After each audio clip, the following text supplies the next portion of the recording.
Welcome, everyone. Thank you for your participation. Thank you for joining us today for this webinar dedicated to the use of radial shockwave therapy for the treatment of muscle injuries. My name is Marie-Christine Colette. I'm education specialist representing the interests of the Swiss Dollar-Class Academy based in Switzerland, who promotes the shockwave training programs worldwide and offering some expertise and updated knowledge for users. We are happy and proud to present today the first webinar with two speakers from Germany, Peter Stiller and Alexander Hablas. Thank you, Peter and Alex, for being with us today. We will, as you can see on your screen, for the technical part, you have a chat and Q&A, question and answers icons on your screen. Please feel free to use them during the course of the webinar to ask your questions, and we'll be able to answer them during the webinar. That was for the quick introduction. Peter, the microphone is yours. Thank you. Thank you. And enjoy the session. Okay. Okay. Well, warm welcome from us too. Thank you for the introduction, MC.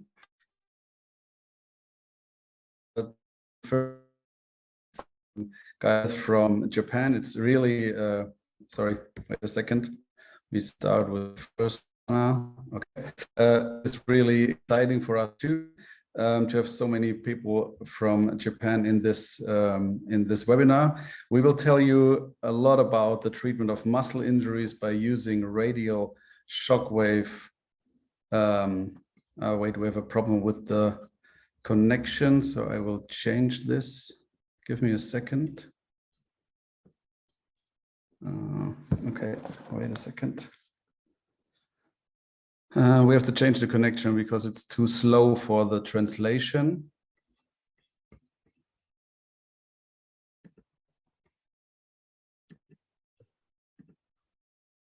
It can happen sometimes, so no problem.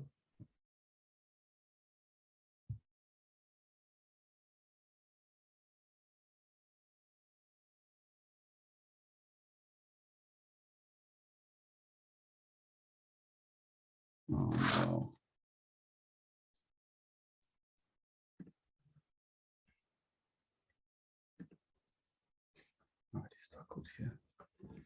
It says the connection is too slow for the translation. I don't know why. I hope it works. Do you want me? Okay. Now it's working. We have to change the connection because we have to have a very fast connection to get the translation via subtitles. I'm very sorry for this. When we tried it before, it worked without any problem, but maybe because so many people are in there. What we want to show you today is not only radial shockwave therapy. Of course, this is the basic treatment that we need for a muscle injury, but we do other things, and we call it complementary procedures. It is also in a guided put in a compass that we call guided dollar-class therapy. We'll show you in the next slides. But this is only to show you that there are more possibilities to do a real good treatment for the injuries of muscles, and we'll show you how you have to use them and how you have to compare them to get the best results. The introduction, our introduction was made by MC. I think it's enough this time. What we have to say is that Alex and me are working together for years and years now. We've both been participating in the highest class of football in Germany, Bundesliga, with the FC Augsburg. I was the team doctor there, and he's the former head of the Complete Use Academy of FC Augsburg. Did great work there as physiotherapist, and I think we have more experience with shockwave and muscle injuries than most of our other therapists.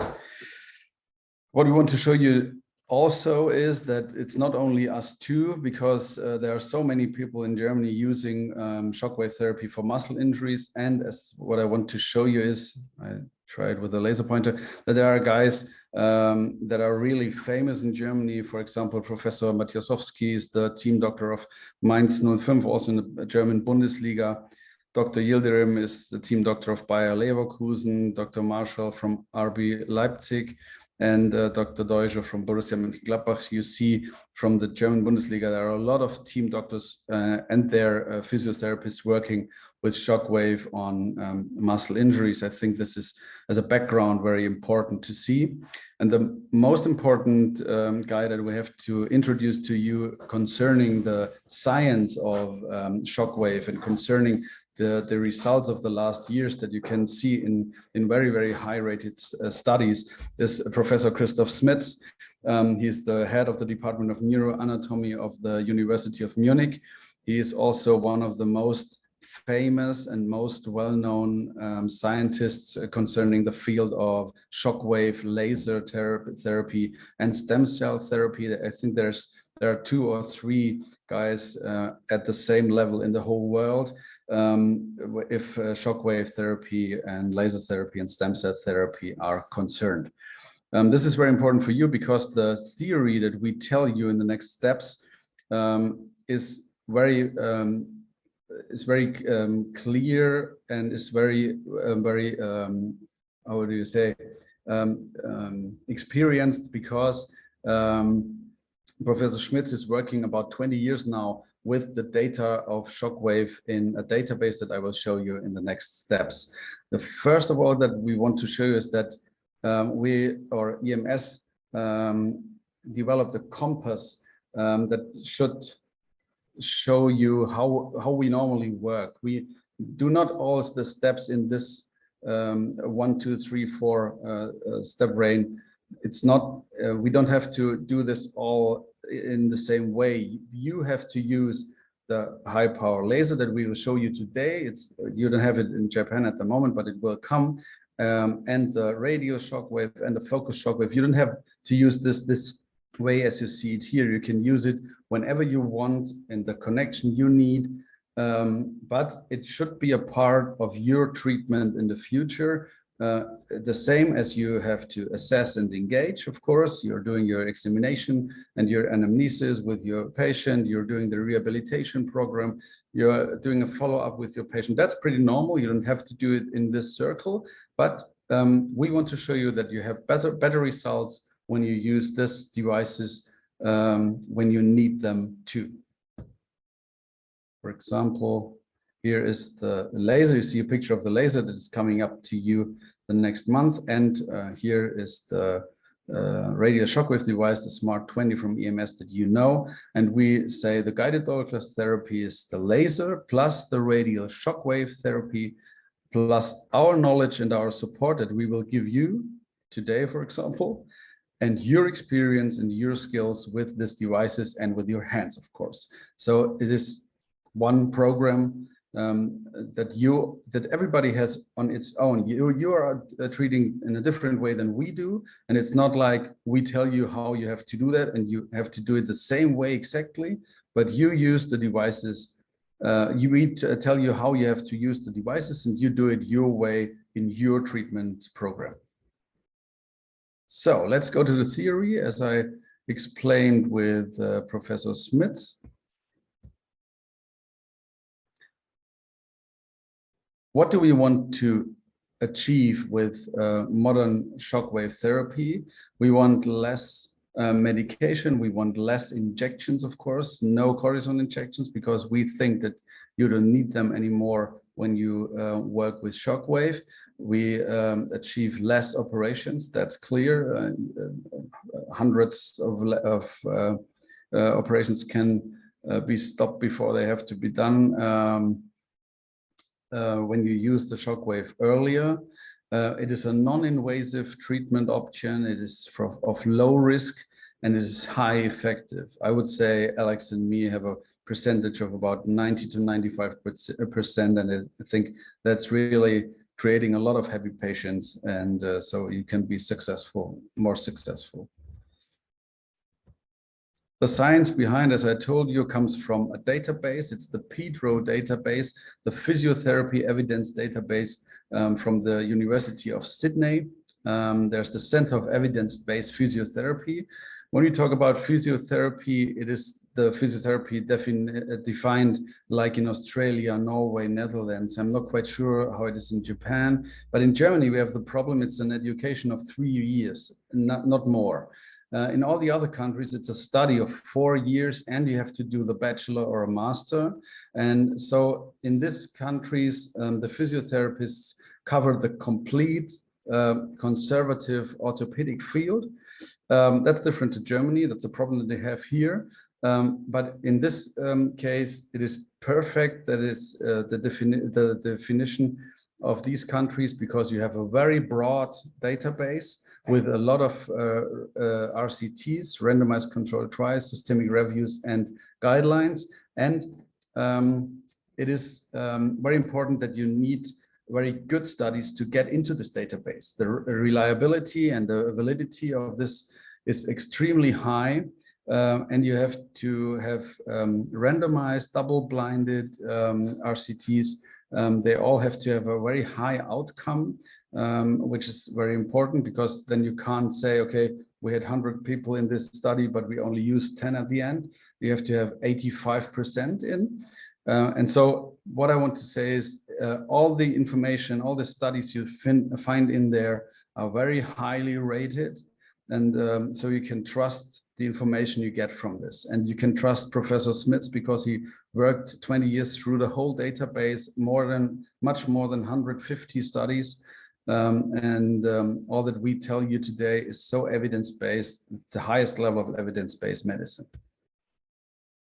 The conclusions from PEDRO database are normally, if you ask Professor Smits, he has 15 or 16 conclusions. I put it down to 3. The most important is that there's no general advantage for the focused shockwave over the radial shockwave. That is something that, especially in Germany, all the orthopedics always tell you that the focused shockwave is much better than the radial shockwave. That's absolutely nonsense. That's not true.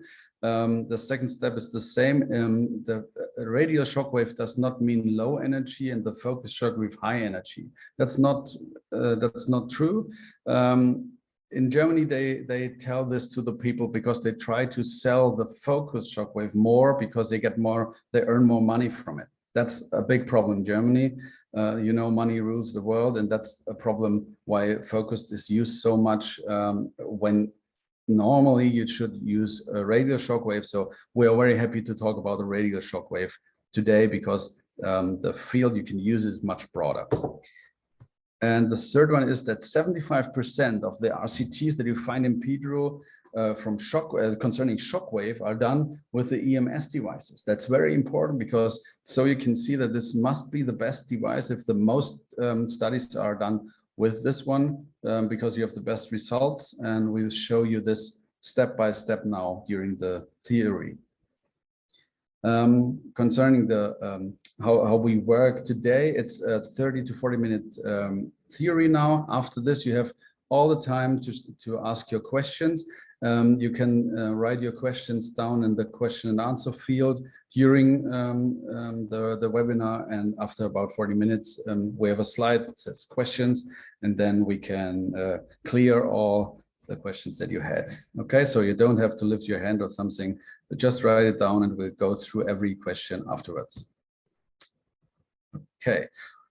What are shockwaves? Shockwaves are single acoustic pulses. You can see examples for single acoustic pulses here. If you see the warship, for example, firing its cannons, or the jet and the bullet breaking through the sound barrier, these are the moments when real shockwaves are created.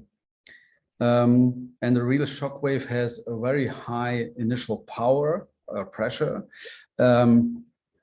it is about 100 megapascal normally for a real physical real shock wave. It is a very short rising time, and it has a very strong phase of negative pressure afterwards, and the whole pulse is very short.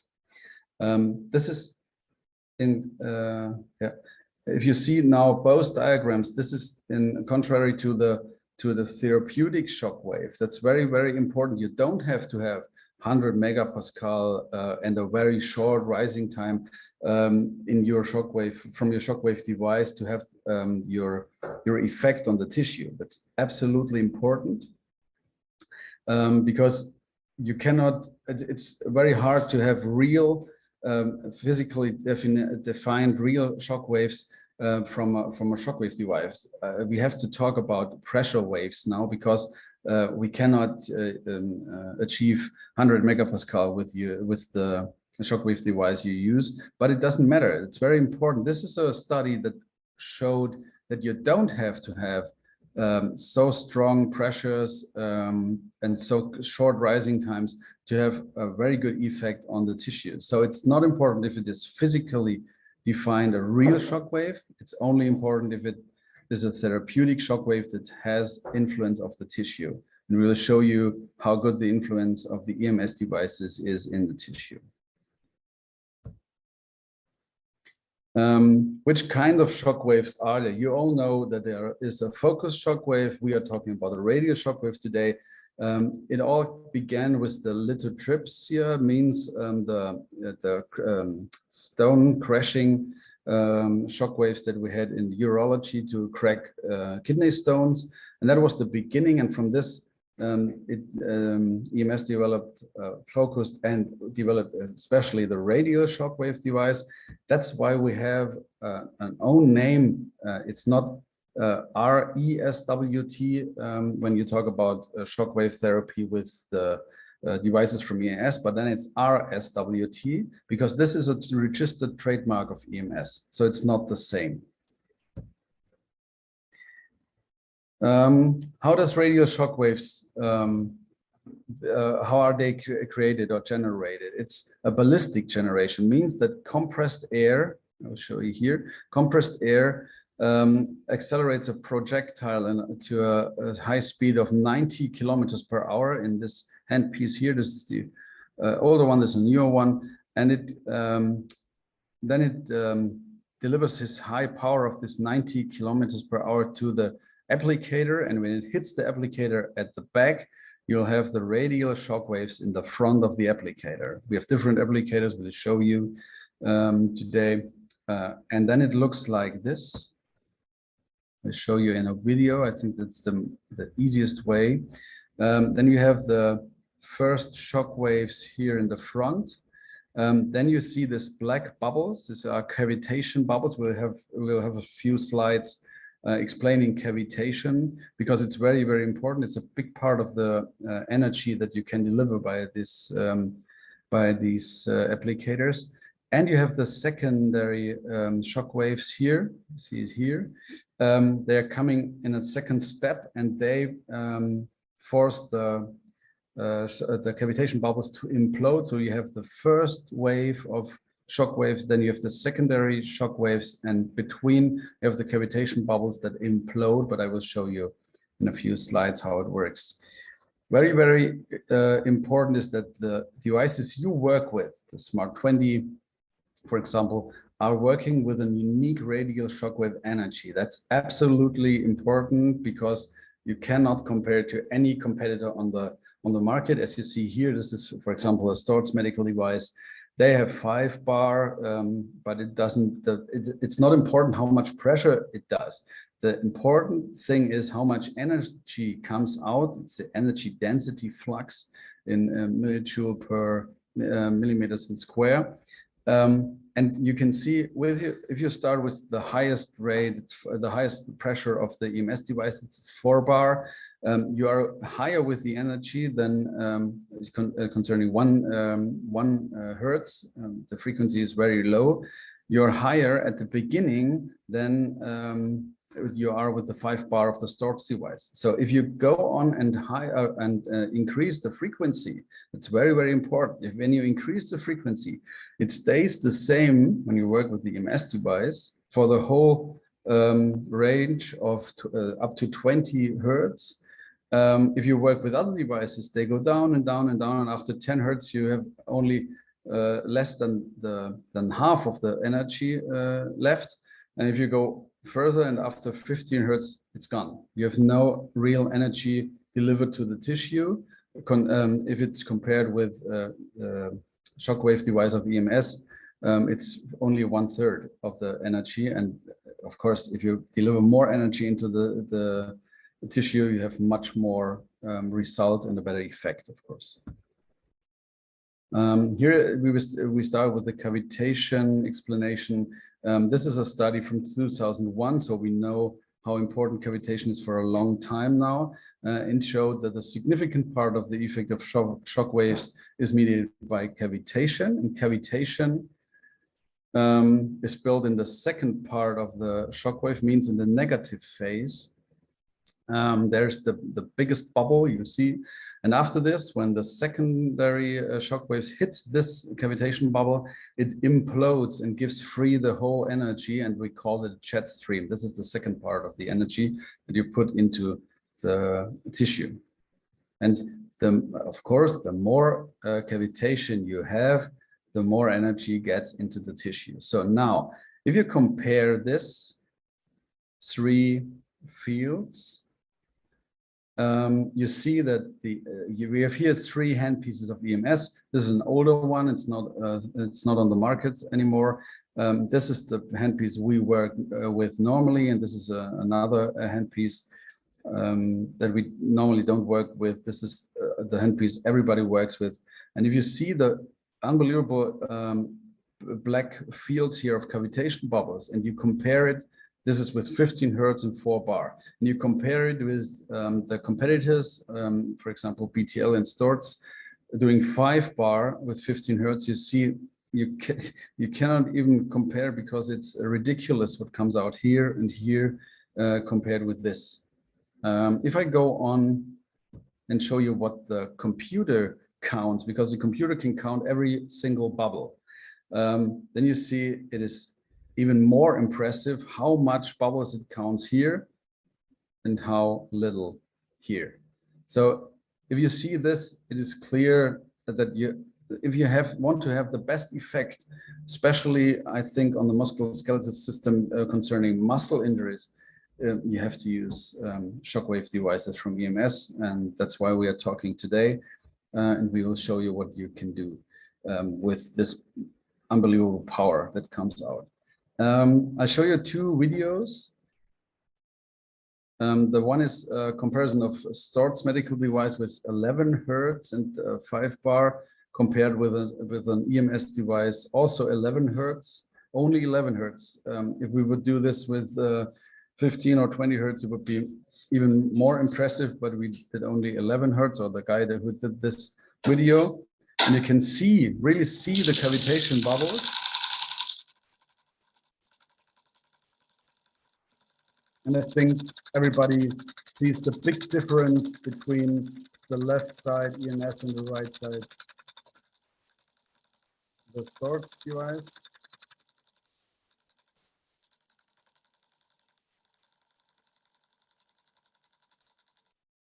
This is on the other side, a BTL device with 6, even 6 bar, and you see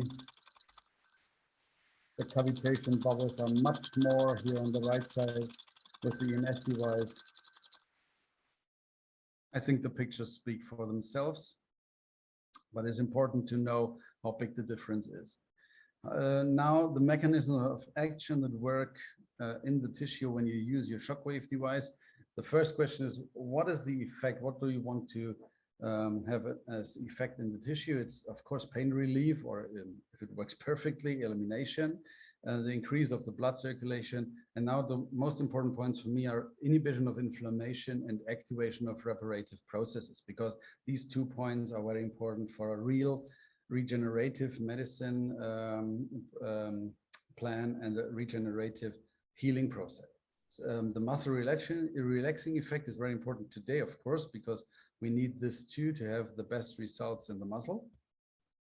And now I want to explain you how it works. If you have an injured tissue, in this case today it's a muscle, of course, the C fibers set substance P free. It's a very important neuropeptide that delivers pain and brings the mast cells to they set histamine free, which makes an edema and an erythema and the swelling in the tissue.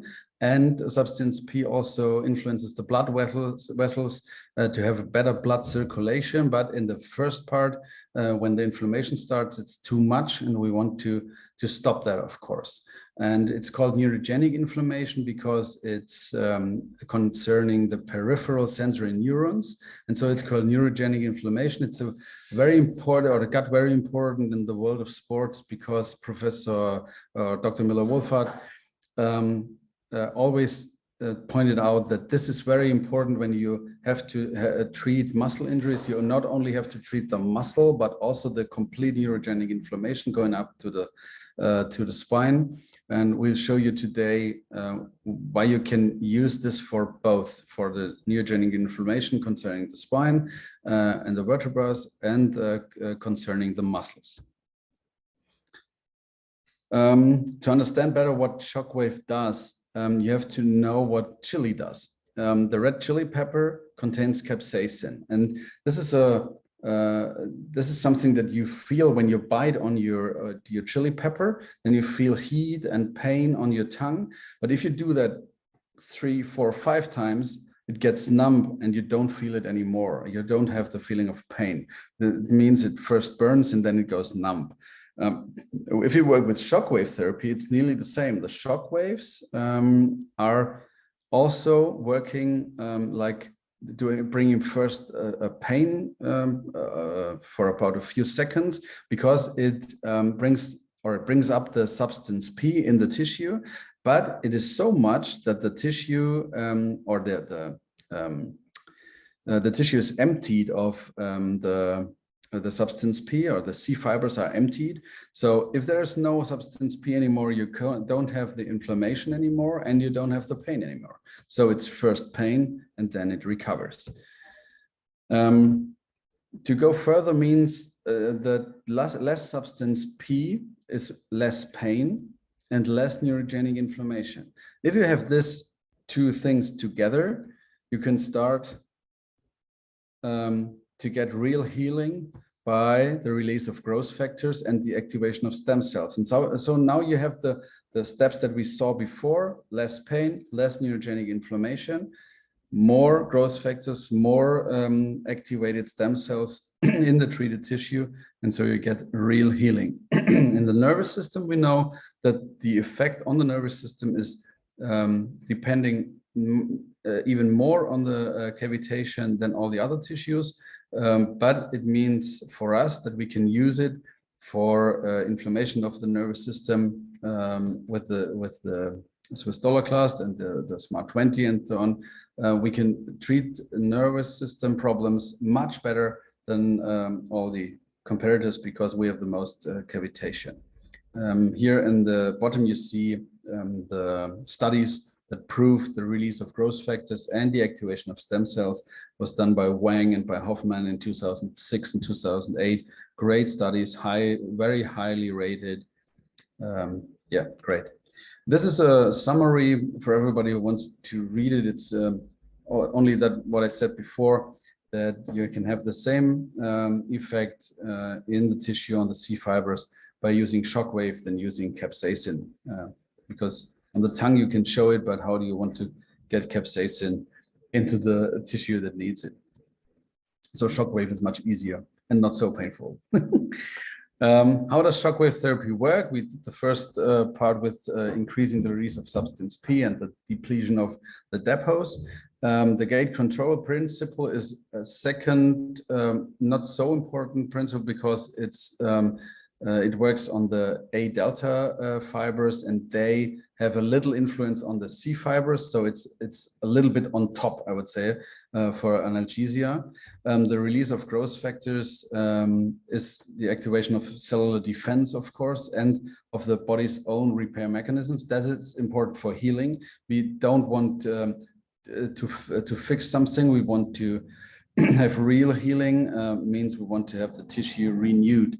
And that's what shockwave therapy does. You see here, let's show you. You see here the laser pointer, for example, the sprouting of local nerve receptors, new vascularization, angiogenesis, fibroblast, osteoblast stimulation, and so on. That's all bringing up the mechanisms of your own body. An anti-phlogistic effect that nobody knows is that shockwave inhibits the enzyme COX-2, cyclooxygenase 2. You all know that from medicine like ibuprofen or celecoxib, that is used to inhibit the COX-2 as a medicine that you can take orally. We can have this effect in the tissue locally. And muscle relaxation, very important also for the trigger points. We'll come to this point afterwards. Is done by as a second effect of the vibration that we bring in. So now the indications for shockwave, I divided it into classics, approved indications, and off-label use, and then we tell you something specialized on muscle injuries. The typical indications everybody knows, of course, it's the tennis elbow, it's the calcified shoulder, it's the Achilles tendon problem, or the heel spur, plantar fasciopathy. Everybody knows that. But we have much more approved indications for the EMS devices. It's approved for trigger points, also for the medial tibial stress syndrome, very important for wound management. You will see an example today, for example, for the Osgood-Schlatter disease, the mid portion, the Achilles tendon, and so on. So the greater trochanteric pain syndrome. So we have much more indications that we knew the years before, and especially also for lower back pain or all the back pains that we have. I show you a very new study for lower back pain afterwards. And we call them the modern or additional indications because, and of course, there's a lot of off-label use in it because we use it in this way every day for all forms of muscle injuries. We'll come to this. All forms of osteoarthritis, chronic polyarthritis, especially at the hands, it's working perfectly. All kinds of spine syndromes, sacroiliitis, fractures and bone bruises, osteochondrosis dissecans. Everybody asks us if it's really possible to get new cartilage. Yes, it's possible. After a long time, you get real new cartilage when you use shockwave. Tension, headaches, migraine. We use it on so many things that nobody thought about the years before, especially, for example, the iliotibial tract syndrome, and even on COVID-19 sequelae, we used it and it works perfectly.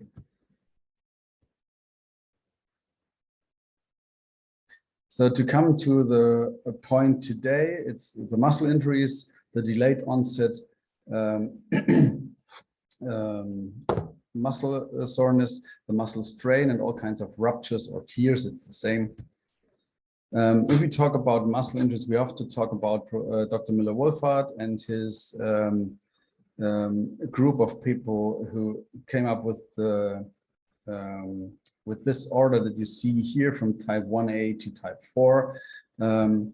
At the moment now, we think about type 3A and 3B, which means real tear or real ruptures or partial ruptures, and type 4 as a real rupture, real tear completely. Here you see them, the smaller ones, the bigger ones, and the complete ruptures. And when we talk about Dr. Müller-Wohlfahrt, we have to talk about a comparison of radial shockwave working in the muscle and his normal treatment of Actovegin and Tromal. Tromal is homeopathic anti-inflammatory drug that you use that he uses in the muscle compared with Actogen, which comes from calf blood. And they say there are a lot of growth factors in it, and that's why he used it in comparison, in combination with Traumale. So he has anti-inflammatory effect, as he thought, and growth, better growth of the muscle cells in the treated muscle. This is a study that Professor Smits did with Professor Matiasowski. They showed that the effect of shockwave is very, very interesting, very, very strong on muscle cells, on fibroblasts, because the healing process is much better if you use it than if you use all the things that were on the market before. It's much better, and it has the potential to get much more or better biological function. Right here it is, of human skeletal muscle cells, and so the healing process is improved. And they found out that the combination of Actogen and Traumale, as Müller-Wohlfahrt used it in the muscle as an injection, also has a good effect on the muscle, but they could show that the effect of the combination of these two drugs and the single shockwave therapy, only shockwave, not any combination, has a better result, a much better result than the combination of these two drugs. And very interesting was that Traumale itself and Actogen itself had no influence on the muscle. That is really funny, because if you take one of these two, they have no influence of the muscle. Both together are not bad. We didn't have any, or Müller-Wohlfahrt didn't have any hint on this, but that's what he found out. I don't know. We don't know how he did it, because he didn't do any studies. But it worked, and so he got very famous. But now we can all get more famous if we want by using shockwave, because the results are better than done by Müller-Wohlfahrt. And very important too is they did a very interesting thing. They compared only shockwave effect in the muscle with shockwave and diclofenac. It's like ibuprofen and non-steroidal antiphlogistic. And the results in combination were less good than only shockwave or shockwave alone. That means that using non-steroidal antiphlogistics is not good, used a longer time for the healing process of muscles and tendons. We know that for the last years, but this shows it very, very clear.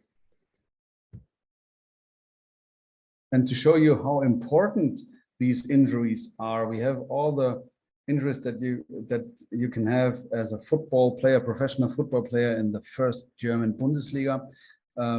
Now we have here muscle injuries, ligament injuries, and so on. And all these together make 79% of all injury days that the professional football players in Germany had in the season 2017 and 18.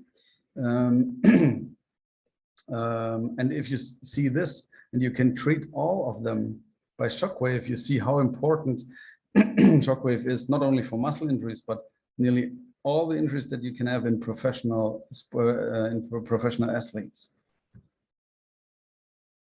Here's a study of a friend of us. James Morgan is the physiotherapist of FC St. Pauli. It's the second Bundesliga, the second league in Germany, but they got on the fourth place this year. The third place can go up to the first Bundesliga, and they couldn't manage to get the third place, but they're a very, very good team. And he did a very interesting study concerning the results of muscle injuries. If you want to see it, you can get it from Pedro, for example. It's very, very interesting. He had a shortening of the time that they come back on the field. Sometimes 50% concerning or compared to other treatments and other studies done by the UEFA, the biggest the football association that we have. So he sometimes was he needed half of the time to get the players back on the field after very severe muscle injuries. It's an unbelievable result of this study. We are doing another study at the moment in Argentina. It's a study of Professor Smits and me together with Javier Krupnik. He's a professor of physiotherapy in Argentina, a very famous physiotherapy professor because he's working with a lot of national players, not only football, but also volleyball and so on in Argentina. And he did a very, very good study, and we're doing it together only concerning complex injuries type 3B, so very severe injuries of the muscle, using shockwave against a very, very good physiotherapy plan that all the professional athletes get. And this is really what comes out there will be at the end of the year. And I think this is very interesting. We cannot tell you how good the results are, but you see it in my face. It's there's coming up something very big. Okay. So now to show you very short that we have this laser that EMS developed over the last years, and we use it for time here in Germany. Alex and me were allowed to try it, and we had a combination always of laser and shockwave, and we got a little bit better results, even better results by using the laser too, because the laser has very good effect on the muscle, especially at the beginning when the trauma is fresh, because it reduces the inflammatory response of the tissue after the trauma. And so you have a less reactive oxygen species, and so the healing process can start earlier. That's the first one. And the second one is that the muscle recovery takes place without changing the collagen remodeling. That means that we have less scar tissue, but better and more real muscle tissue if we use the laser very, very early in the treatment. And the muscle regeneration gets even better. And here's the effect of the shockwave. Again, of course, the effect of shockwave is it's much more than on the laser, but the combination makes it a little bit better, and we can even get them earlier on the field and get the muscle healed than before. So now trigger points. That's important concerning the muscle problem, because trigger points haven't been really treated for the last years with shockwave. I don't know why we do it for years, because it works so good. It works better than acupressure, acupuncture, all this stuff, because we have this referred pain syndrome. Means we have a centered trigger point that comes up. Then we have at the beginning of the muscle and on the end of the muscle another trigger point, and this taut band in the middle. And it's much too hard. And the problem is, it's not only too hard, it's not a myoglosis itself, but we get a local hypoxia in the tissue. The tissue gets stress and makes more pain. So you get an automatic modulation in the muscle that makes it more hard. And so the circle goes on, and it's very, very bad, because what we get then is we get a biochemical milieu of the selected inflammatory mediators like neuropeptides, cytokines, and catecholamines that is nearly the same as in inflammation that you have in tendons, for example, at enthesiopathies. And we work on enthesiopathies and inflammation in tendons for years with shockwave, and it's great to see how it gets away these inflammatory mediators, but we didn't use it in muscles, and we didn't use it in trigger points. And since we do this for the last years, the results are unbelievable. We treat the people every 6 or 8 weeks when they always have upcoming trigger points. We treat them only every 6 or 8 weeks, and it's perfect. They don't have to have physiotherapy every week. They're much better concerning upcoming muscle injuries. So it's a prevention that we do. Alex will tell you something about prevention use of shockwave afterwards. But the results are really, really great. And now it comes together what I said before. The vibration is something that comes on top of this. Means we have the anti-inflammatory effect in the muscle. We have the healing process gets started by the growth factors, and we have the muscle relaxation for the trigger points. That's very important because then you have less injuries afterwards.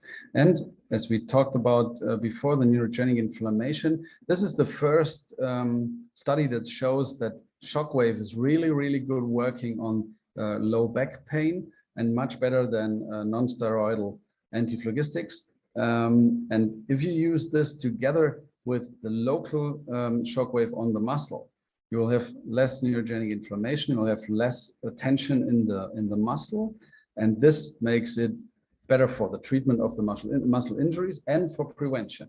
So you can use it before and after the trauma. And to show you what I mean, this is the first part of the scale that Dr. Miller-Wohlfahrt invented. It's the part where you don't have a real functional muscle a structural muscle disorder or injury. It's only a functional muscle disorder, and it says the spine-related neuromuscular muscle disorder. It comes from the back, and is because of the tension that goes up and up and up because of the neurogenic inflammation. So now you have it in the muscle 2B and 2A in the spine, and you can treat both in one treatment session, and so stop it from the beginning and from the end. This is the summary of the trigger points, and that you can treat it very, very good with shockwave. The three other points that we have to point out: don't use local anesthetics when you use shockwave. It's nonsense. We know that local anesthetics can hurt the muscle cells. That's no joke, really. The muscle cells really die when you use local anesthesia. We know it from 2 or 3 studies. One was done by Professor Matiasowski, who did the other muscle study, and it's unbelievable to see it under the microscope how they react. If you put local anesthesia in a muscle, you can see how the cells die under the microscope. So please don't do that. And it is not only for the muscle, but all the other tissues. If you put local anesthesia in it, the effect of the shockwave is downgraded, really decreased much. So please don't use that. Use lower power if it's too painful, but don't use local anesthesia. And this is for Alex, to me, it's very important. It's not concerning the muscle now, but the tendon. If you use shockwave, you can bring up lubricin. Lubricin is the stuff that you need in the tendon, or the tendon sliding or gliding is only because of lubricin. It's between the tendon and the tendon skin on it. And if you don't have lubricin, for example, if you had an injury and you have a plaster for a few weeks, then it's very dry in the tendon because there's no lubricin anymore. Because only 2 things that bring up lubricin in the body are moving. If the tendon has can move, there's lubricin production, and shockwave. And so please use shockwave as early as possible if you have tendon injuries, because you bring up lubricin, you bring up better movement of the tendon, and it heals much better. Here you see the study that makes sure that we have more lubricin when we use shockwave. Okay, I very, very shortly have to talk about contraindications for shockwave. These contraindications have to stand there because EMS is not allowed to tell you, oh, this is a real contraindication, this is a little bit of contraindication. They have to tell you this is normally a contraindication, and everything you do in this field is off-label use, and you have to tell your patients. But it is not like when we are talking now, we talk of off-label, but the treatment over air-filled tissue was always a contraindication. Never, nobody tried to get on this field ever, because they were all frightened of doing any harm to the patient. We have to say that over air-filled tissue, like the lung, we are working on the ribs, for example, and the muscles between the ribs.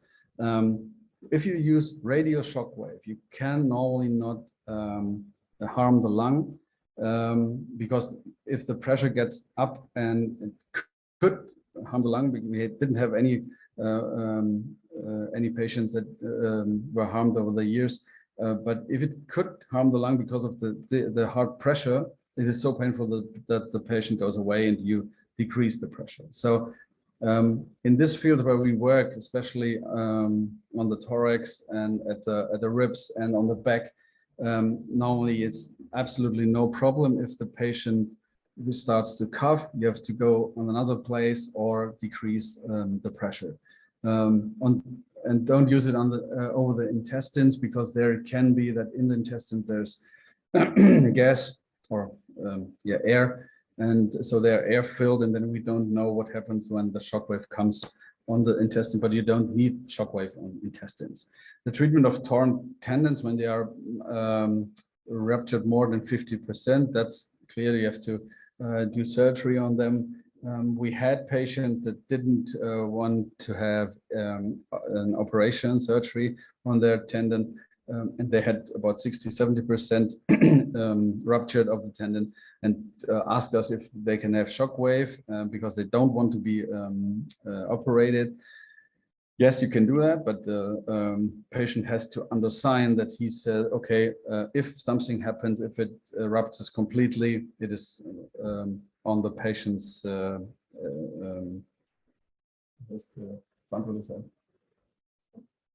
the patient has to be responsible himself. Thank you. Don't treat pregnant women. We have one part, or we have to say one thing that you can normally do is the carpal tunnel disease. A lot of pregnant women are suffering from this. If you use the shockwave only on the carpal tunnel problem and you put the arm a long way from the body, I think it shouldn't be any problem, but you have to tell the pregnant woman that is normally a contraindication because of the unborn, of course. Treatments of persons under 18 years. We are treating a lot of patients under 18 years, but we always declare to the patients, if you explain it to the patients that you are not in a part where you can hurt or have influence on the growth part of the muscle where it grows, and not muscle, bones, then you can try it, especially on muscle injuries. It works perfectly in younger patients, especially in younger sportsmen. Alex has a lot of experience with this because he was the head of the youth academy of FC Oxford, and he did a lot with this, but you have to explain it to the parents, and they have to understand it.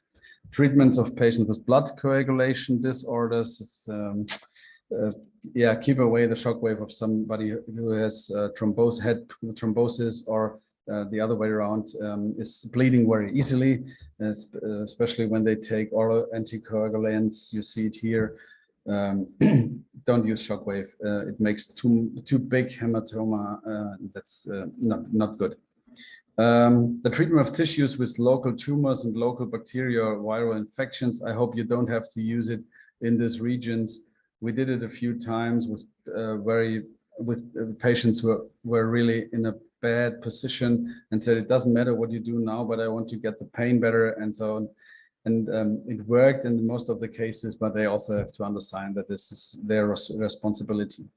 And the treatments of patients who had local cortisone injections, that's clear. Please go away from everybody who had local cortisone injections within the last 6 weeks, because if the cortisone and local cortisone, especially on tendons and muscles, brings harm to the muscle and the tendon and can really lead to complete ruptures. So if you work with shockwave on the tissue that had the cortisone injection, everybody would say your shockwave did the injury on the muscle or on the tendon, but that's not, of course, that's not true. But to get away from this responsibility, use it only after 6 weeks, not earlier. Okay. Now, I always close with a statement that is so great for shockwave. It's done by George Best, one of the best football players in England for the last 100 years, I think. He said, pain is temporary and glory is forever. I think this is exactly what shockwave does. Short pain when you start your treatment and unbelievable results for the time afterwards. And so I want to end this first part by saying it with the words of a German football legend. He said, I only say one word, thank you. It was Horst Rubisch, one of the most famous football players in Germany. And now I hope we have a lot of questions that we can discuss. And I hope you had fun as I had. Bye. MC, it's on you. So I'm checking, we don't have any questions so far, but maybe I had one actually when you were talking. There's one is coming up now. One is coming up now.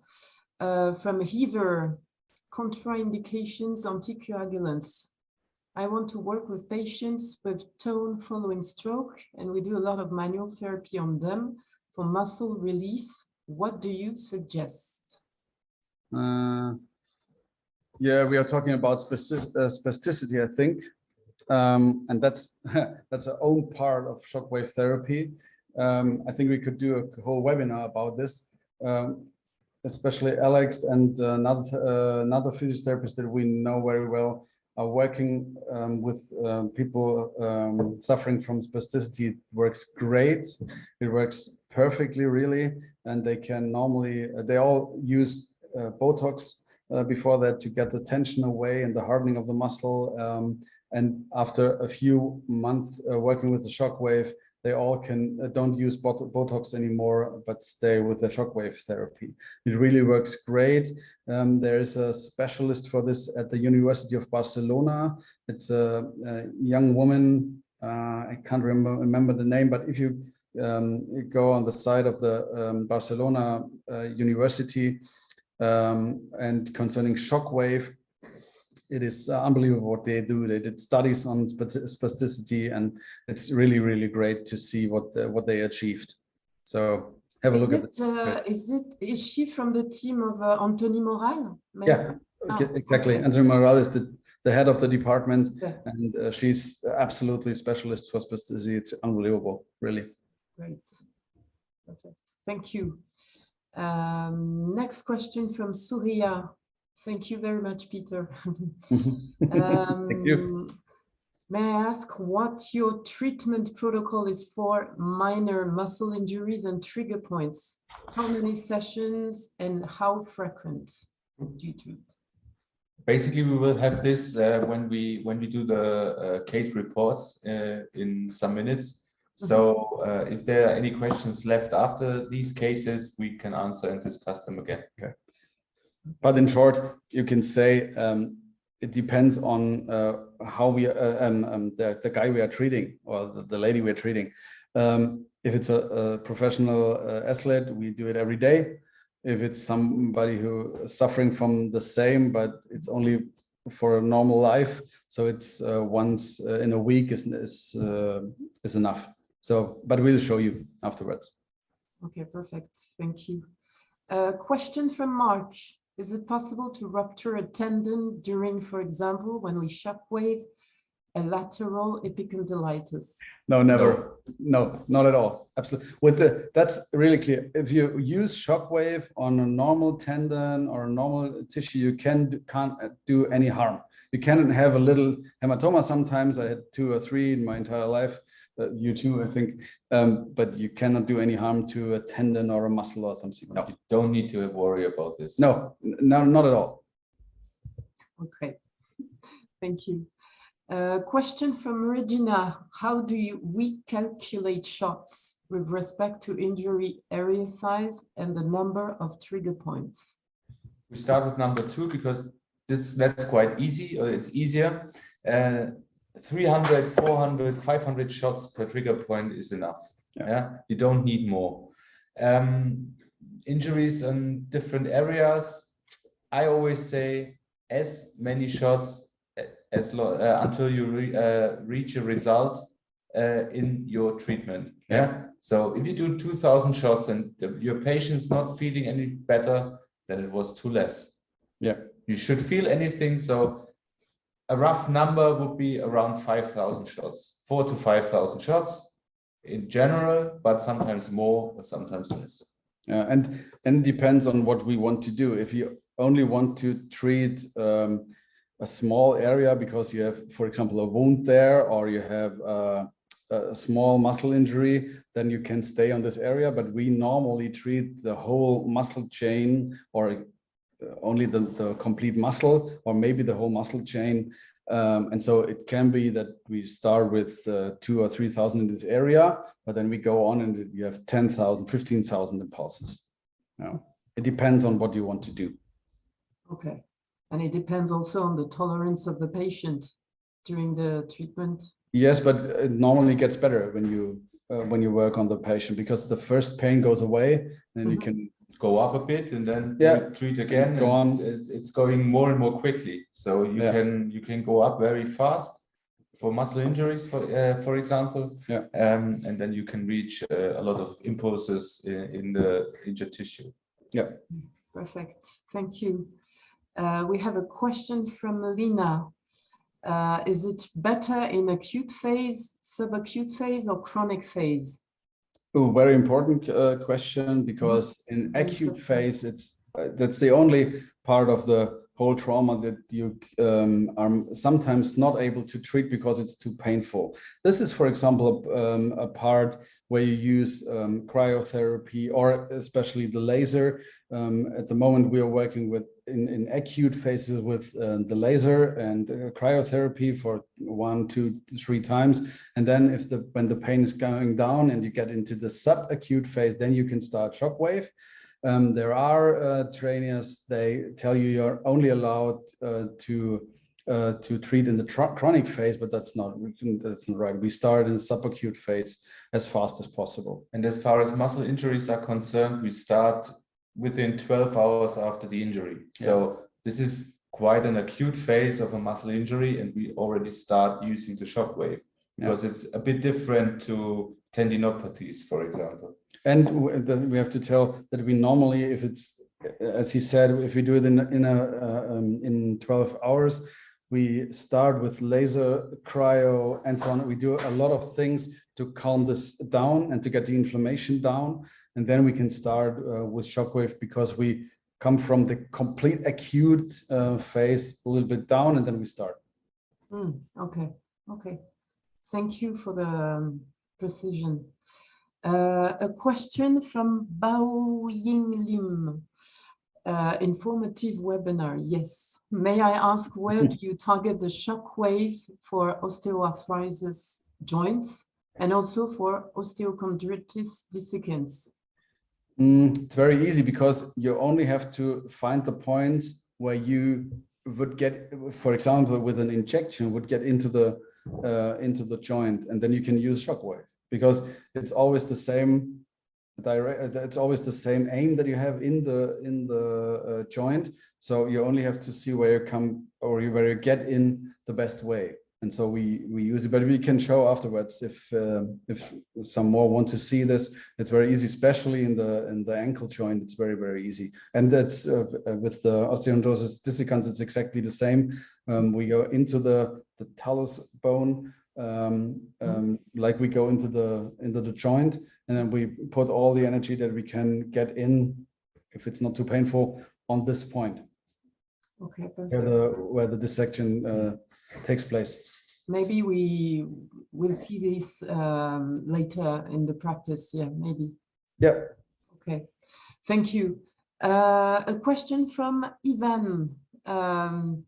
Thank you, Peter, for this nice presentation. For muscle partial tear, what is the dose of radial shockwave therapy that we can give? Should we give it with lower bar pressure to give regeneration effect, rather than high bar pressure to reduce the pain? No, the normal plan is the higher you can get with the bar. It's always concerning the pain of the patient, but the higher you can get, the higher energy you get into the tissue, and the better it is for the tissue. So we start with I don't know, for example, 1.5 bar. The patient says, okay, that's painful. Then we wait for a few seconds and he says, okay, now it's getting better. Then we go up to 1.8 bar, for example. And then we see, okay, the highest point at this day is 2.0 bar. And the next time we try to get to 2.3 bar. And so we get higher and higher, but always the highest point that we can have without too big pain or too much pain for the patient. And for the dose, how much we use in the muscle it's on you. You have to have your effect in the muscle, and you have to be satisfied with the result you have, and the patient has to be satisfied with the result. Yeah, you always have to ask the patient how is experimental. How do you feel? Does it feel better? And we always, if we use it in the muscle for partial tears, we always go through the whole muscle and ask him if there are points, like trigger points, that reacted on the injury and got hard or more painful and so on. And we try to treat them too. Yeah. Okay. Thank you.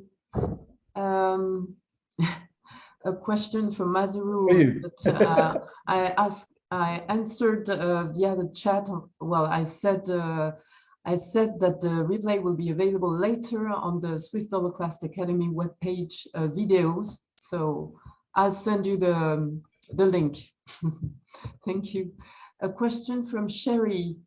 Is shockwave treatment good to use on scar tissue adhesions? Yes, it is brilliant. You will see a case in the next 5 minutes where you can see how we treat a scar, a fresh scar with still stitches inside, all kinds of adhesions. It works perfectly. Yeah, that's really impressive. You will see. Wound healing, wound healing management is great with shockwave therapy. Thanks. A question from Gloria. Yeah, I'm Australia. celebrating the question.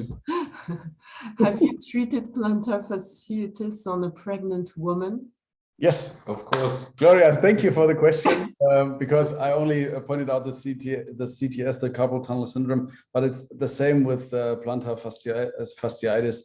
And we love to treat it because these poor pregnant women come in and can't walk anymore. And then you explain them that you are only on the foot and only in an area that cannot, I think it cannot harm the unborn. And so if you talk to them, if you explain to them, and after 3 treatments, the pain is normally gone. They are like newborn, pregnant newborn, you know what I mean. So please try it. Ask them if you are allowed to do that. They have to sign it. It's very, very important because it is a contraindication, of course, that to treat pregnant women, but you can help them so good with these 2 big problems. Please try it. This is really worth it. Okay, perfect. Thank you.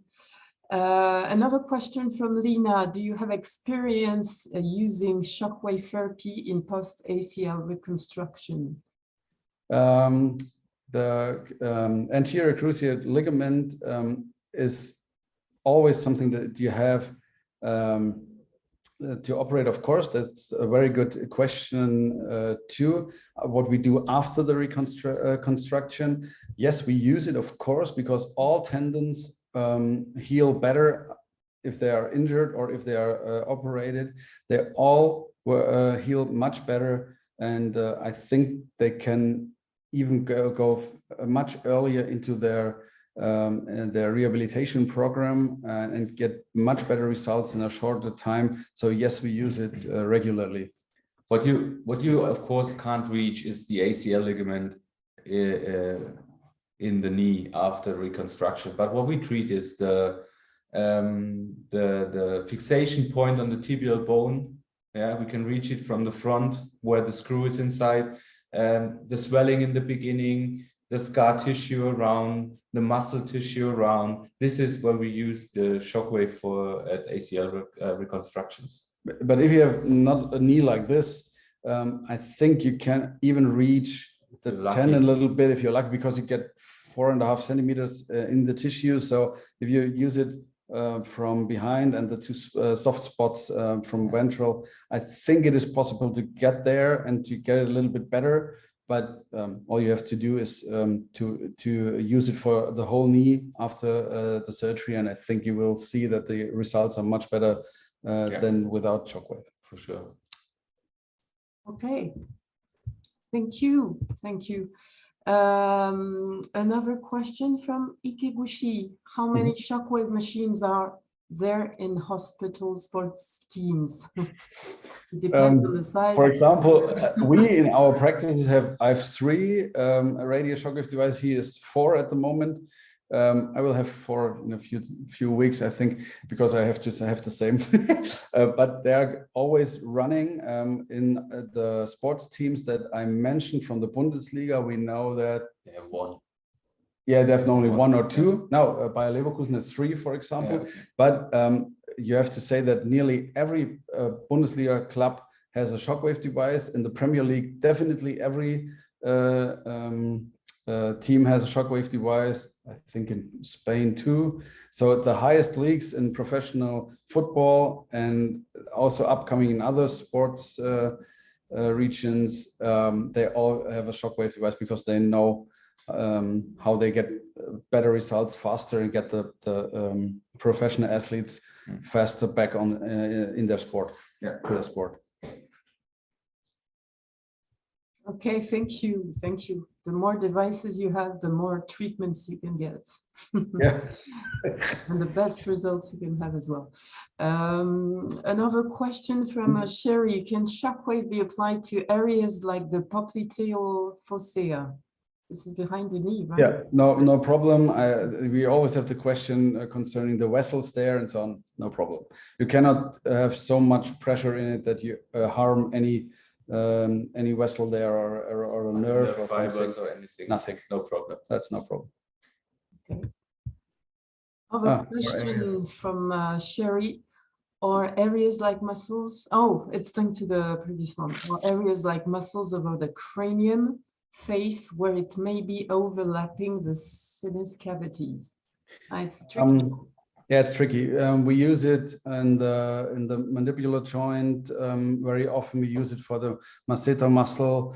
We use it in this part. We use it very often concerning all the problems back to the spine. This is very difficult because if you use it here, normally the patient is, yeah, it doesn't like it very much. But basically, what is the indication for treating here? What question do you have? What do you want to treat when you use it here? I have to say that I had a sinusitis hundreds of times, and sometimes when I didn't get it out, I tried it with shockwave too. I have to really but only on me. And I know that it works a little bit for the sinusitis problems, but that it was only on me, and nobody would do this normally because we don't have the indication. But but we can ask, and she can write. What indication do you see for this, especially on the cranium? What do you want to do? Yeah. It's tricky on the face, and it's so fragile. Yeah, fragile areas. A question from VFV. Great webinar. Any experience with N facialis pathology? Yeah, nervus facialis. Tricky. I think you can. If it's a normal nervus facialis inflammation, for example, very, very bad, they're really suffering, the patients. You can, of course, use it. As we said before, the cavitation that is coming from the EMS devices is very strong. And so you have good influence on the nerves, but it is very painful, especially at the beginning. So try it. But if you have the feeling, okay, that's too painful, then first try, for example, a laser, which is not painful, or cryotherapy, which is normally not painful in this area. And then if it's less painful for the patient, then put the shockwave on it, try it. We also did it on trigeminus problems coming up here in front of the masseter muscle. You can have good results. Not always, we have to say that, not always, but you can have good results. Try it. Okay. Thank you. Another question from Ivan. can we use RSWT? Can we use radial shockwave therapy for ischialgia? If yes, shall we give the shockwave along the sciatic nerve and also around lumbar? Yeah. Yes, you can use it. The next question is if we can stop questions. So I do this very fast. Yes, you can use it, of course. You can use it on the nerve, but normally the problem is not the nerve, but the muscle tissue around it and the problems with the iliosacral joint. Try it. You will see that the pain at the beginning can be very hard for the patient, but after a few seconds will go down, and then you have to work, of course, in the lower back. You have to work on the muscles of the gluteal part, and then you will see that this goes down and down and down. But you need a few treatments. I would say at least 4, 5, 6 to get this much better. Okay, so I understand, Dimitrios. I think we go on with the cases because they're really interesting, and I think we can show a lot of things that normally are asked in the next questions. Okay? Okay, perfect. Thank you. Okay, we start the cases. First of all, we will show you some real muscle injuries. The first that we have is a muscle injury from a real big muscle partial tear, 3B in Müller-Wohlfahrt. This was a foreign player of our Bundesliga, of one of our Bundesliga clubs. He is the head of his national team and was top scorer at the World Cup 2014. A real musculous guy, and he had an injury of. Wait, I have to get this away. I don't see my own screen. Okay. I don't know why, but I can't see my own screen. Wait a second. I'll be back in. Sure. I'll be back in 2 seconds.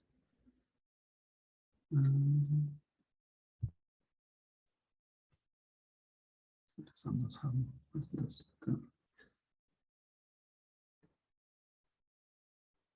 Jetzt ist es, glaube ich, besser.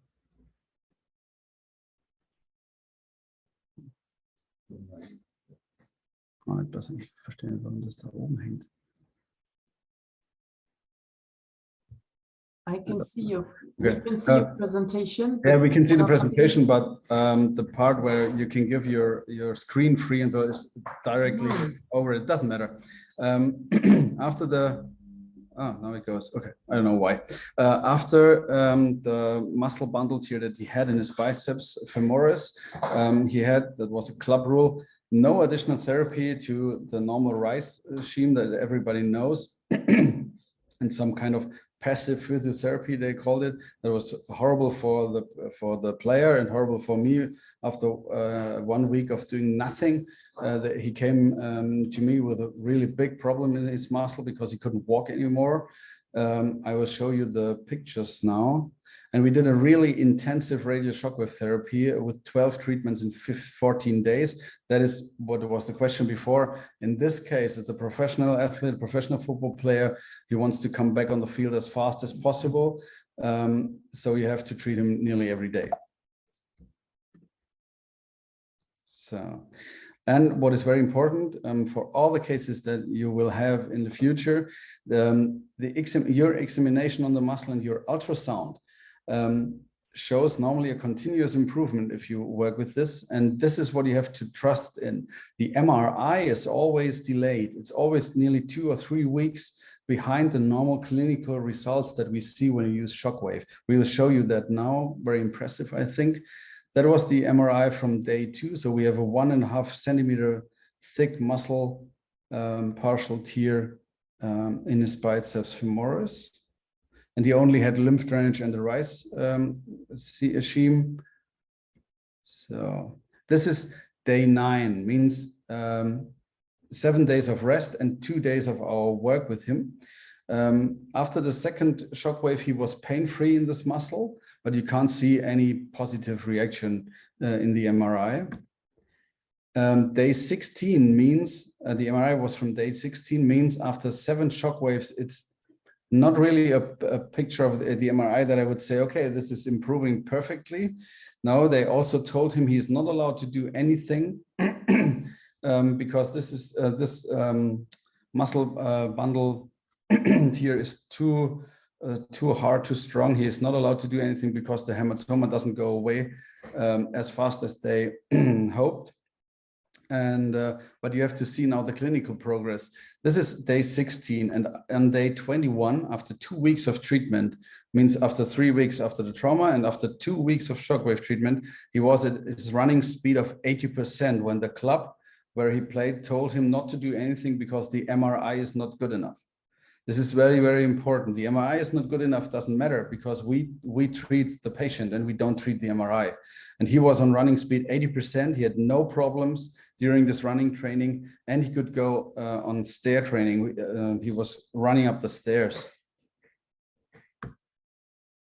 On day 25, means 4 weeks, 3.5 weeks after the trauma, we had 14 sessions now. You see the muscle and I want to show it with the laser pointer. You see there's still a hematoma in the muscle, and they told him from the club again, now you can start with cycling a little bit and don't do too much because there's still a hematoma in this. On our side, we told him to go on and on with his rehabilitation program that we gave him. And after 3 weeks means on day 28. So on day 25, they allowed him to go cycling. They allowed him to go cycling. On day 28, post-trauma means after 3 weeks of treatment, he had a sprint test with our athletic trainer that we have. He did ball exercises and long passes on the field without any problem. And after 4 weeks of treatment, means on day 35, he went to his national team and played 90 minutes in his national team, 94 minutes, 4 minutes delayed. And he scored 1 goal. He was the best player in the team and had absolutely no issues, not in this match, not in the next match, not in the future. And he had no recidivation until today in this muscle. It's really, and he had muscle injuries before in the biceps muscle, but after the shockwave therapy, he didn't have any problems anymore. And we have to say, the player has now, after 2 weeks after this national game that he had, he bought his own device, and he is now the device at his home, and a physiotherapist of his own is working on him 1 to 2 times a week, so that he will not have any problems anymore. I think this is, as a prevention, as a treatment case of an injury and a prevention case, very important to see that the professional athletes, if they understand how good it can work, they even buy it on their own. So now we have another player, but it's a player of Alex. Just to show you that it works with every player. Yeah, this is one of the youth players, left winger. Typical injury during a sprint, at the beginning of second half, in the back of his thigh. Don't make it too fast. You see the MRI pictures. It's almost the same, looking quite big, bundled here in the biceps femoris muscle. Treatment, we start with the rise in the beginning with the cool compression therapy. Started 24 hours after the injury already with shockwave. I tried to write it down. We start with 2 bar. This was enough in the beginning, 3,000 shots and a maximum of 20 hertz frequency. Then we continued the treatment 14 days daily, and then every 2 days. It was completely painless after 3 days. Started cycling without pain after 7 days. Started with slow running after 13 days. And then from day 25 onwards, he started training with the team. And after 35 days, he had his full match over 19 minutes. Regular treatment once a week for prevention, for complete healing of the muscle, controlling the tension and the tightness of the muscle, and it was just a total downtime of 35 days in total. Then we have a smaller muscle injury of muscle fiber tear of the tensor fasciolata muscle here over the hip. That was interesting because it was a young track and field athlete, very, very good track and field athlete, one of the best in whole Germany. And he had it during a competition, and it was a stinging pain. He couldn't do anything anymore, and he was suffering from shin splints for 2 years. I think everybody knows shin splints. It's a kind of inflammation in front of your leg. And he had to give up because of the muscle problem. He had to give up this southern German competition that he had, and we had time to treat the muscle and the shin splints.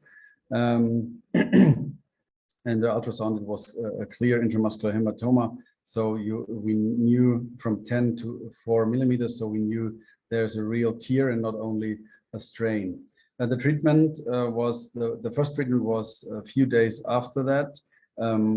We could start with 1.4 to 1.8 bar. That means we started with 1.4. He had a pain, then it got better, and then we went up to 1.8 bar. We also used cryolite. That's a hyperbaric cooling system, and additional shockwave for the shin splints. And here you see how painful these kind of inflammation of the tendon and the muscle can be. It's 0.4 bar and 0.6 bar. It's very, very low. This we do with the older kind of dollar class system of shockwave, because this goes down under it's 1.0 bar to I think 0.3 bar, and we could work with this on him for the first day. And after this, we had 0.9 bar, and on the second treatment we could also go up over 1.0 bar with the shin splints, and we could go on 2.5 bar on the muscle that he had the fiber tear. On the third treatment, he felt much better. He could start his training again, and we were on 2.7 bar on the muscle. You can try 2.7 bar on normal muscle. It's normally it could be painful on a muscle that is not injured, and 1.5 bar on the shin splints. And after this third treatment, he went back to full training. We had 2 or 3 treatments in the next 2 or 3 weeks to get him back without any recidive, and it was perfectly. He won the next competition that he had. Here you see the pictures. Here's the guy. He wanted us to show his picture and his name, because that was when he won the Bavarian championships. Bavaria is the southern part of Germany. It's a big part of Germany, and you have a lot of very good athletes there. And he won with the age of 15 the competition of the 16-year-old guys. So it was really, really successful what we did on his muscle fiber tear. So now prevention, that is something that Alex tells you. This is something just to show you what you can reach by treating with a shockwave for prevention.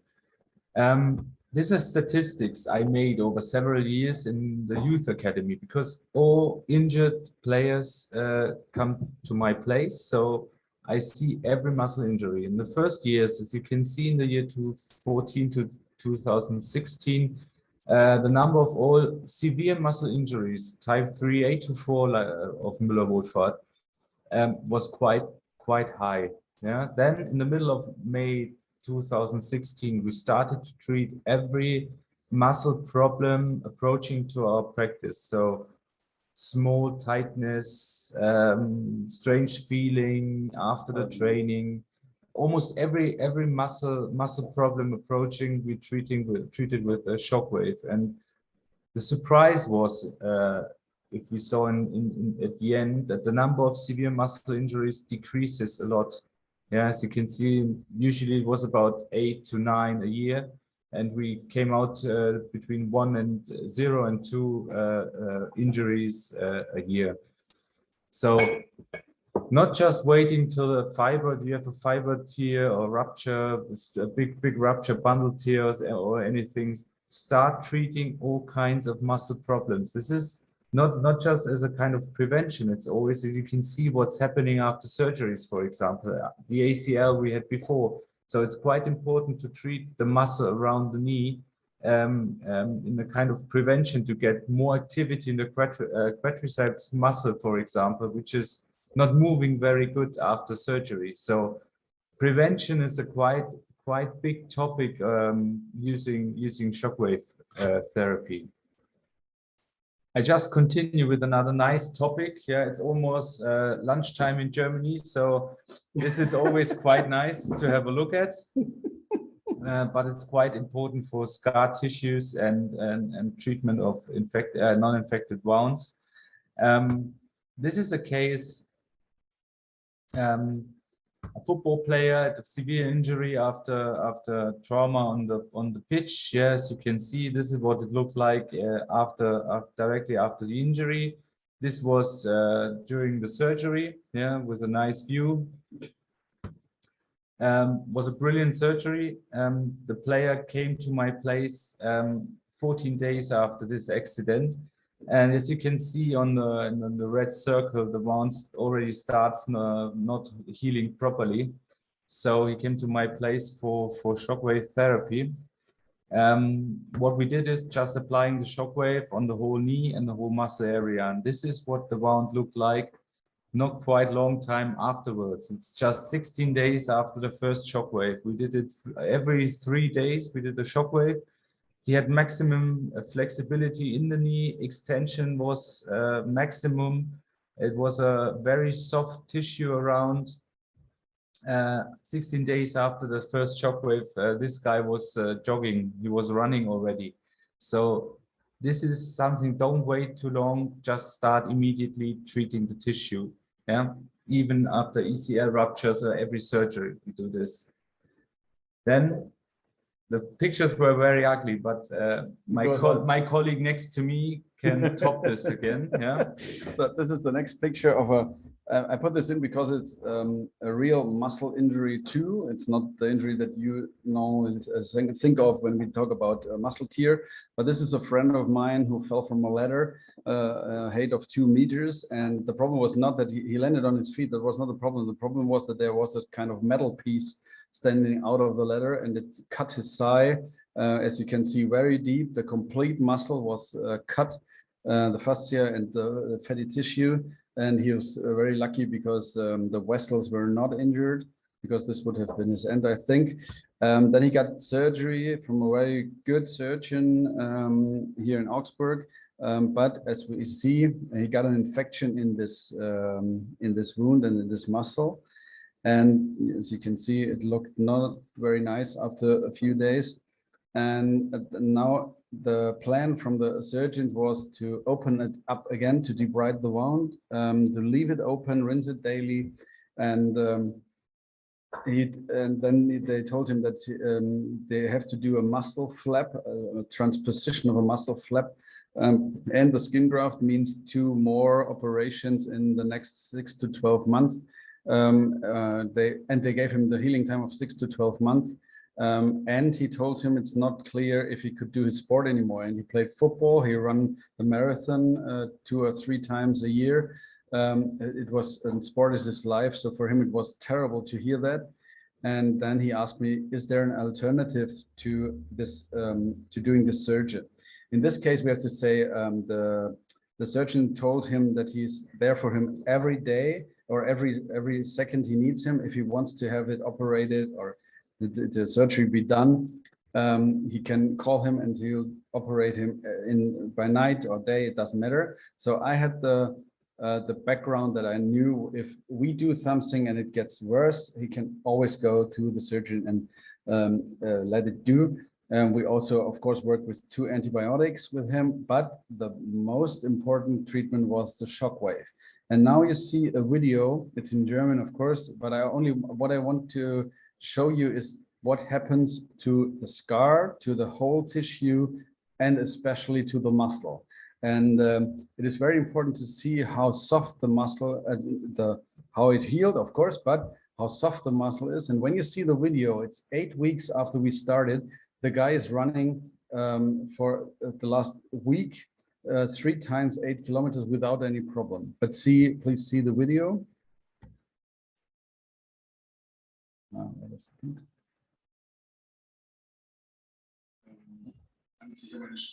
I only tell the story here. When it happened in September, and now we have November, had November. And you can see when I start how much pressure I have on the tissue and on the muscle. And you couldn't have so much pressure if it's not healed perfectly.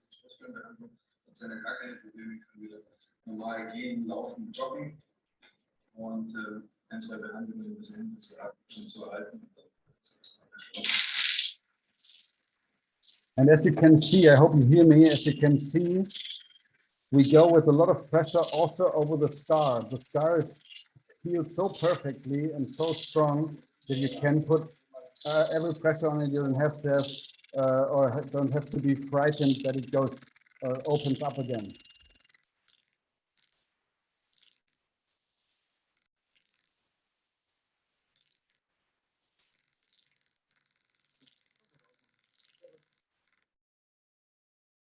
Okay, so you see, what we told you at the beginning, we want to have real healing, not a kind of fat scar tissue or something. We want to have real healing, and this is, I think, one of the best examples for having unbelievable healing in a really, really severe situation. And this, the guy doesn't have any problem anymore. That was 2 years ago. He's doing everything. So now we go on with Alex. Yep. Now I've got some quick interesting things. Now we always treated the local area where we had the problem. Now I want to show you some videos and some things how to treat muscle chains or muscle dysfunctions without actually going on the spot itself. This was a player caused it with the tendinopathy in the iliopsoas muscle. I showed you a video when he came to my practice. We did a testing, and as you can see, he already had problems by just holding the leg. Yeah, the power test of iliopsoas muscle was a very weak result of the muscle. What we did is, the patient is on his stomach. We treat the back of his the lower back from the sacroiliac joint over the small glutes till the trochanteric area of the trochanter major with a big applicator, just 2 bar of pressure, 3,000 impulses just for checking. The first result directly after this treatment was the following. Yeah, the same testing, we can see there's a result. Power is slowly, slightly coming back. Even the power testing was much, much better.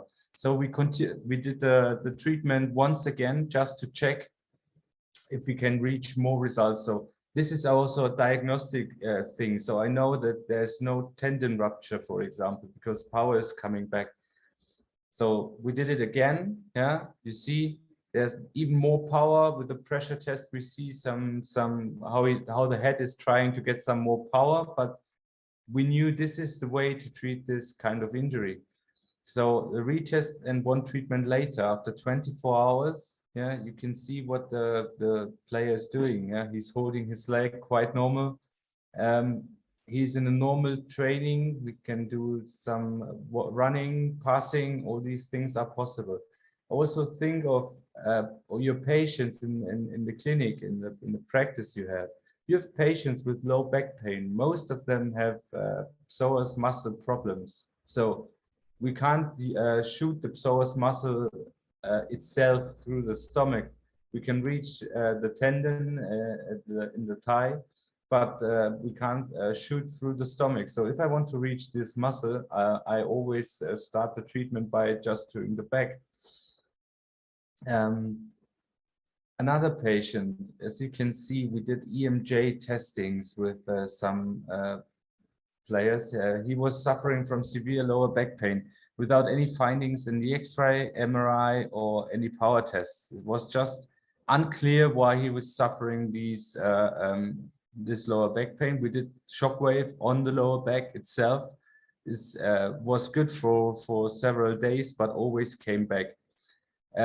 With the EMG, we found out that the left biceps femoris muscle while standing on both foot was always activated. This is the purple line on the lower purple line. And this is causing the problem, but how to reach it? By treating the back, the biceps, it's not going away. So a little trick how muscle chains work is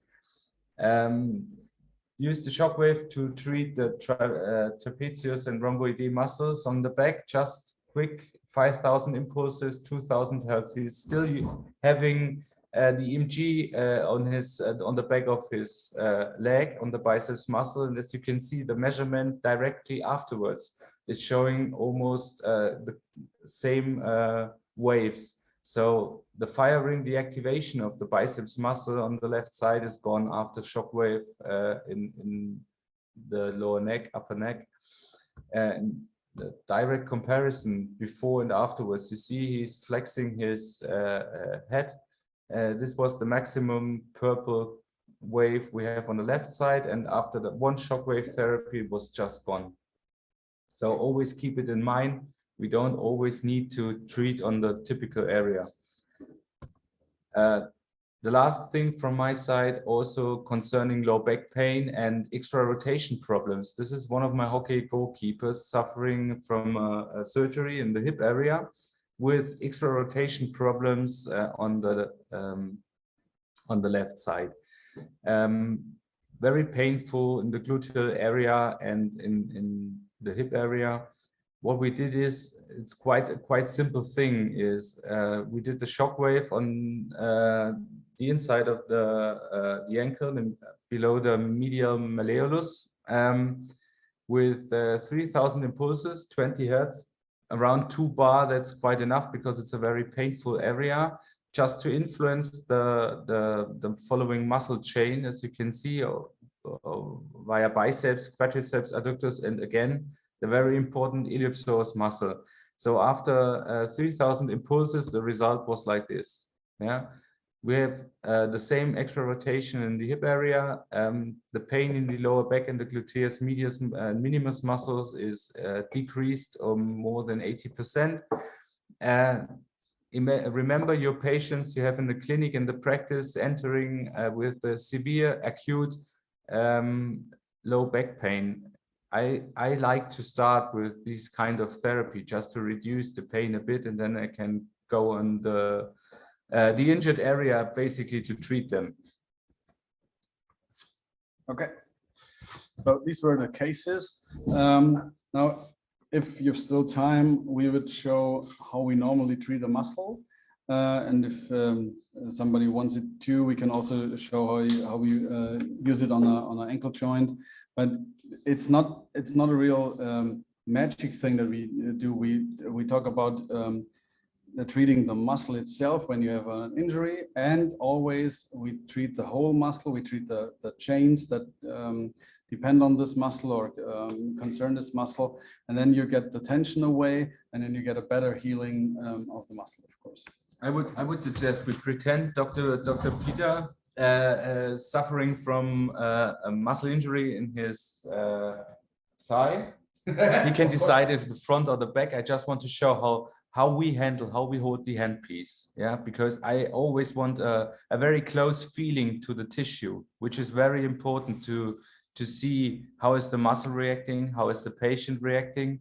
Then this is also the answer, how long do I treat? Yeah, if I feel a difference, when I feel a difference and I feel the shockwave going more slightly over the tissue, this is the adhesions I have in this area, you already know and can tell the patient, stand up, try it, you're now feeling better, because this is what I felt. Yeah, and this is always a good thing for the patient or the client to see now it's really better. I'm really suffering from a problem in my hamstrings. I had a strain weeks and weeks ago. This is something I didn't know, so I'm gonna charge him afterwards for the treatment. Yeah. And can I have a shockwave treatment as well on my legs? Okay, I come and visit you next week. Okay, Anyway, next week. Next week.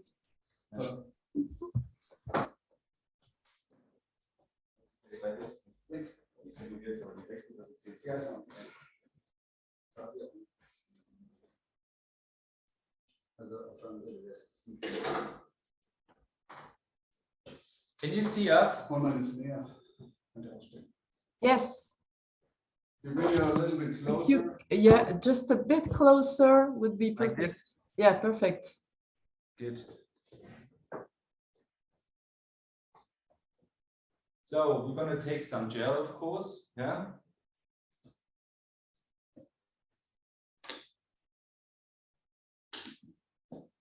What I do now is I start with 3 bar of pressure and highest frequency of 20 Hertz. That's just the frequency I always work with, because it's not relevant of getting a good result or bad result. It's just I don't need to change this frequency.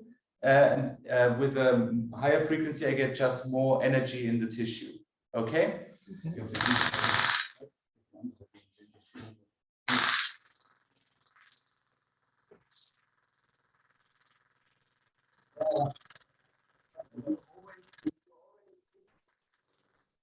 I do it without a shockwave. I want you to see the following thing. This is quite important, how you can see adhesion, for example. Yeah. If I go over not injured tissue, it's just moving slightly. If I have an injured tissue with a high adhesion, yeah, can you see it? And if I switch the shockwave on now, you see it's sticky, not moving. Yeah.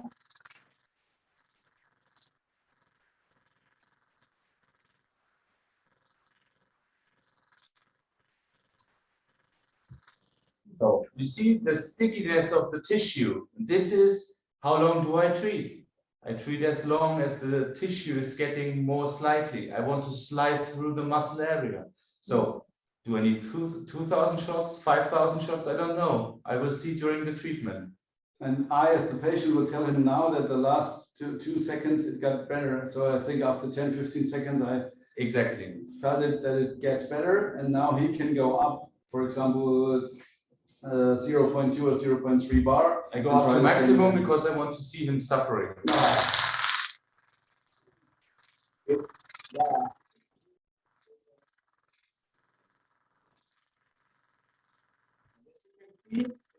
We can't see you.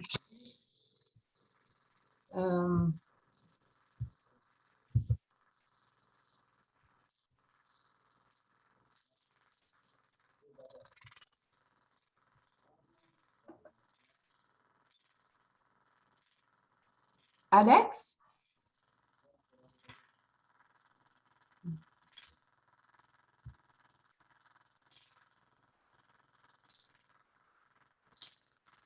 Alex? Yes. People can't see you. They only see the presentation. They can't see the live screen. I thought they do, but okay. Yeah. Perfect. Now you see us? Yes, but there won't be any translation. Yeah, this is, yeah.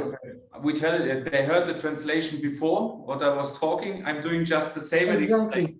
Exactly. Yeah? So that's okay. That's okay.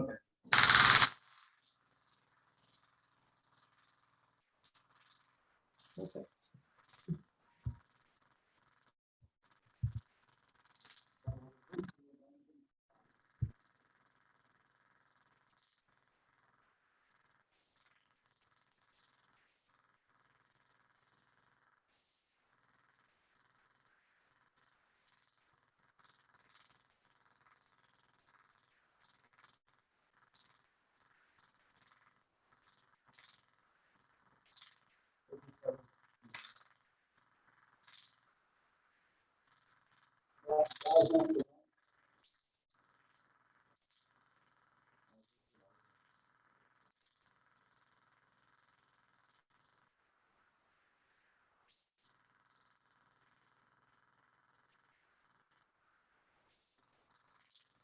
So again in English, I will explain it later with a translator again.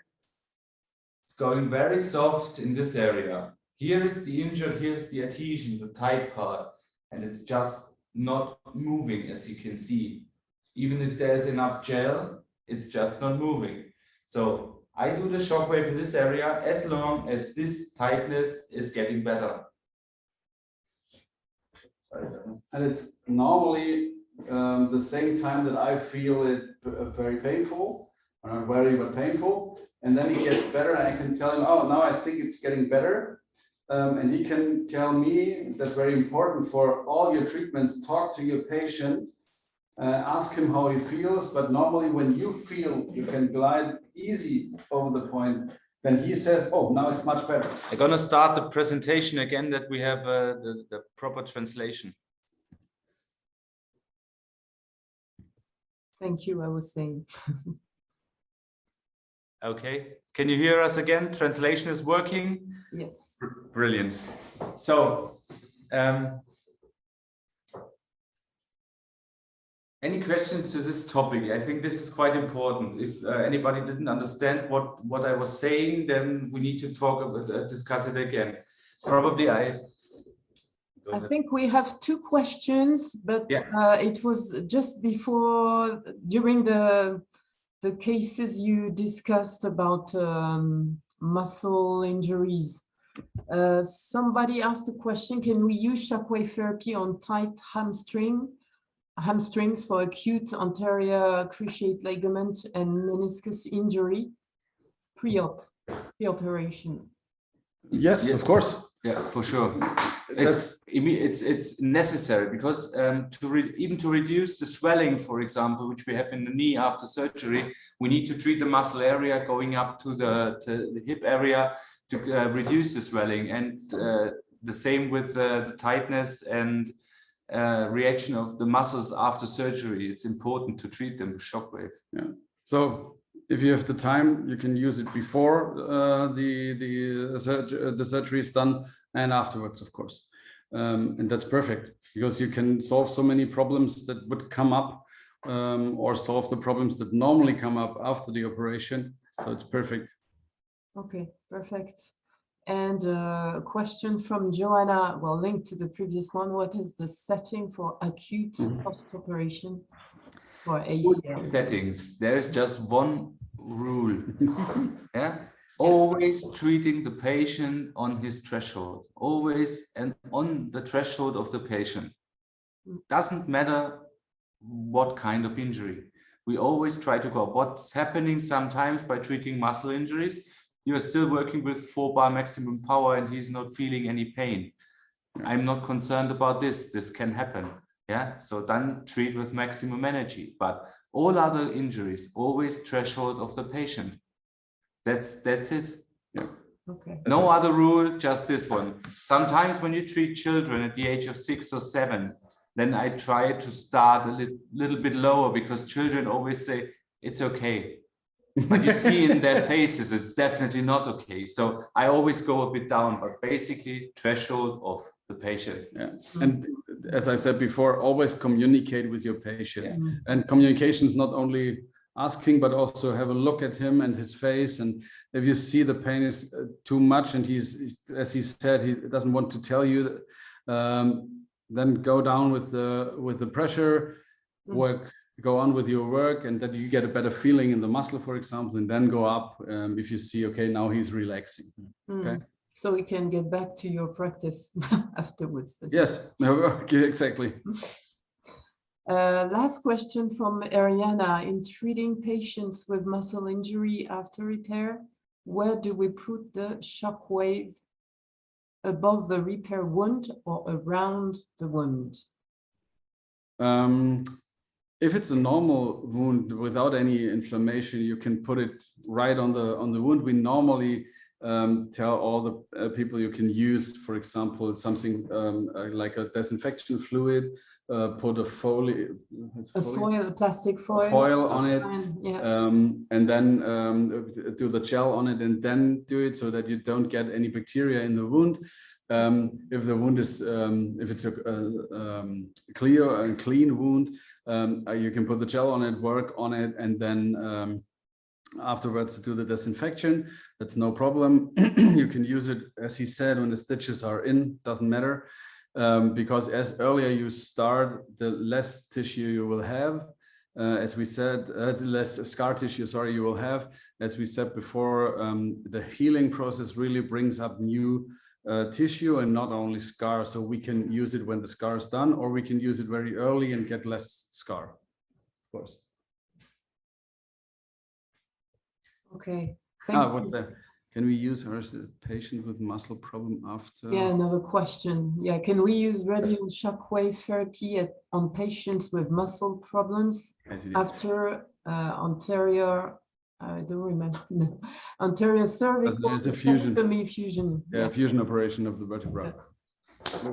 Yes, of course. You always use it when you have surgery like this done. It's the same problem as we said before. Afterwards, they always get muscle hardening and so on. Use it, of course. You cannot do any harm to the operated area. And especially a question that always comes up: you cannot do any harm to any metal that was used if you have an orthesis or something. It doesn't. A quite helpful rule, like the threshold of the patient is in this kind. We heard before in the theory of shockwave therapy, what is the shockwave doing? Yeah, so repair function, all these things we heard. So if you have an indication in front of you in your practice, think about what you want to do. The shockwave is producing or causing stem cells in the area and all these things. Do I need them there for healing? Yes, I do. Then do I have a severe contraindication that I'm not allowed to do it? No, I don't. So then use it. That's it. That's it. Yeah. So I don't think about shockwave always, is shockwave good for this? No, I know what shockwave is doing and I want this in the local area. So if I want this on the local area, then I do the shockwave. Yeah. That's quite simple. And for more detailed therapies, like for muscle chains, for example, think about what you're doing with your hands in your normal practice. Most of the physiotherapists know exactly what they do on fascia adhesions, as he said. Now use shockwave for that. Yeah. Do the same with the shockwave device. Then you have the same effect that you normally have with your hands, but you have it faster. You have anti-inflammatory effect on top. You have growth factor, stem cells. You have all these things that included. So you're doing the same as you did in your practice before, but you're doing it better and better and better. That's exactly. That's all. That's what we had with the compost. Put it in your normal treatment. That's very important. Now you have a new weapon that you can use. Use it. Yeah. Perfect. Perfect. Thank you, Alex. Thank you, Peter. I think we don't have any additional questions. Thank you all for your participation. Thank you, Peter and Alex, for providing all these tips and tricks, theory, well, everything, all these case studies, always interesting to learn and to listen to. We will get back to you soon with another webinar in September, on the 27th of September. So please book this date in your agenda already, and we'll send you the link for the registration this week. Thank you again for your participation. Please feel free to send us your questions if you have any. And please send us also a message via Facebook, Doloclast International page. Thank you all again, and we'll see you next time online. Thank you for the moderation, MC. It was great. Thank you. All the best for everyone. See you next time. Hope you enjoyed. Thank you and take care. Thank you. Bye-bye. Bye-bye. Bye. Bye-bye.